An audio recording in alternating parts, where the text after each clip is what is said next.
Well, your other big project right now is Time Bomb with Radical. Yeah. What can you tell us about that? That seems vastly different from anything else you're doing. Yeah, you know, it's funny because I had the idea since I was a kid.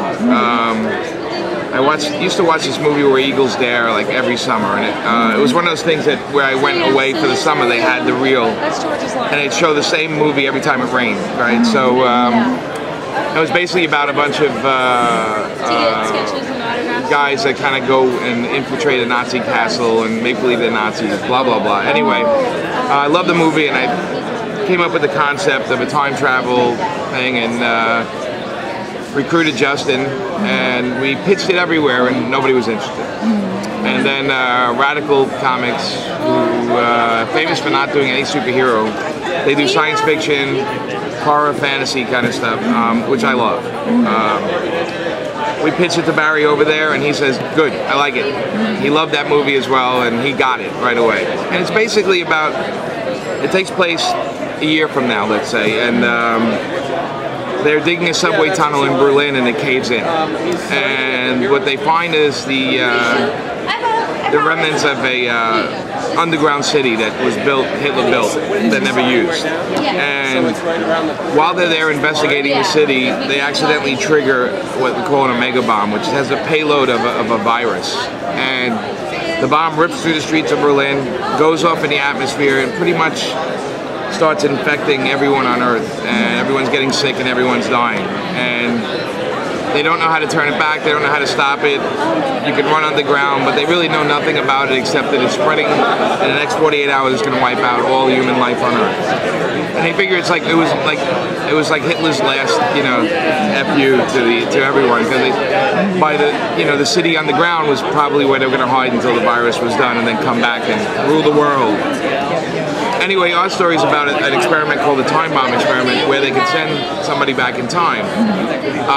So they get these 4 agents and they hook them up, they fully load them, and for anything that might happen, they send them back in time. And the initial plan is to send them back a week in time. And then they have to get over there, stop them from opening this thing, stop them from triggering this missile. Well, the experiment fluctuates, and instead of going back a week or a year or 10 years, they go back to the last days of World War II, outside of Berlin. So they have to dress as Nazis, get into the city, and destroy the city as it's being built. And they think everything gets complicated and more complicated, and they only have 24 hours to do it. At the 24-hour point, they go right back to the future where they left off. Yeah, where they left off. And so they have 24 hours to, well, the joke is that they say, is it even built? Like, what are we going to destroy? So half of the book is them getting into Berlin, trying to find the city. And the other half is, once they find it, they're like, okay, what do we do now? And it's kind of fun. It's I want to say a big budget comic in a weird way. It's 150 pages, 3 50-page books. And Radical, here we go. Radical, I mean, for $5, you're getting a 50-page comic, which is pretty good, you know. So it's 3 books, and Paul Galassi is doing the art, who's I've been a fan of forever. Just a great guy, and first issue did pretty well, so we're hoping the next 2 do good. But that's the basic story. Well, as a writer, how do you make the transition between doing like superhero, then kind of supernatural cowboy, and then, you know, Nazi time travel, more sci-fi stuff? It's, you know, for me, in a weird way, it's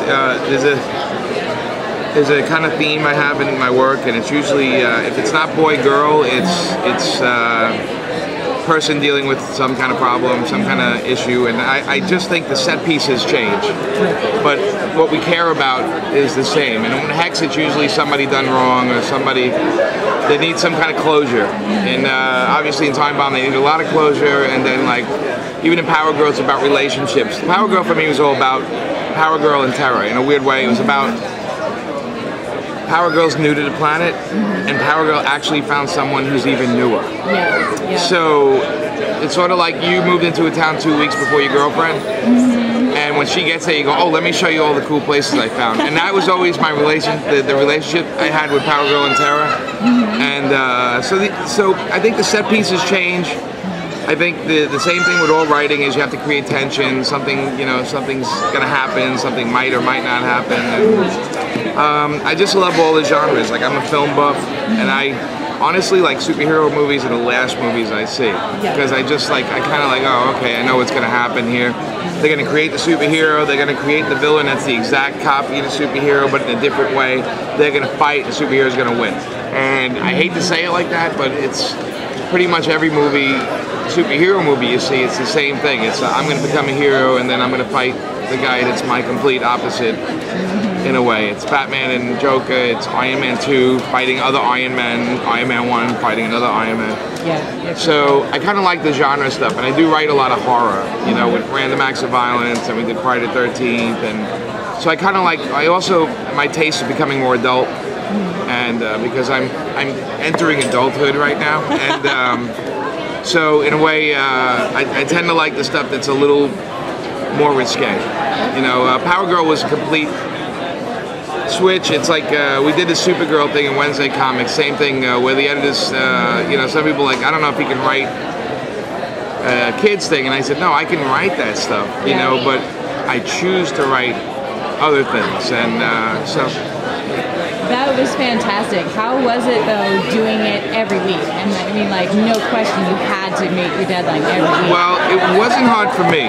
Okay, it was hard for Amanda because she was doing Power Girl at the same time, so she had to stop Power Girl, do a giant page of Wednesday Comics, and get it into Mark Chiarello, who would have never happened if it wasn't for Mark, and then get back to Power Girl. So it was really, really tough for her, and plus intimidating because they told us who was doing the book, and like Paul Pope, Joe Kubert, Eduardo Riso, Dave Gibbons, and like, okay, why do we belong in this? Like, how did we get picked for this? And they said, you know, we get Supergirl, we can do anything we want. And I just told Amanda, I said, I guarantee nobody's gonna do a kid, like a really kid-friendly stuff. I said, but let's make it like kid-friendly, but let's tweak it that the adults reading it can kind of laugh at Aquaman, and they can laugh at all this stuff. And so we did something that was a little different, and thank God it worked.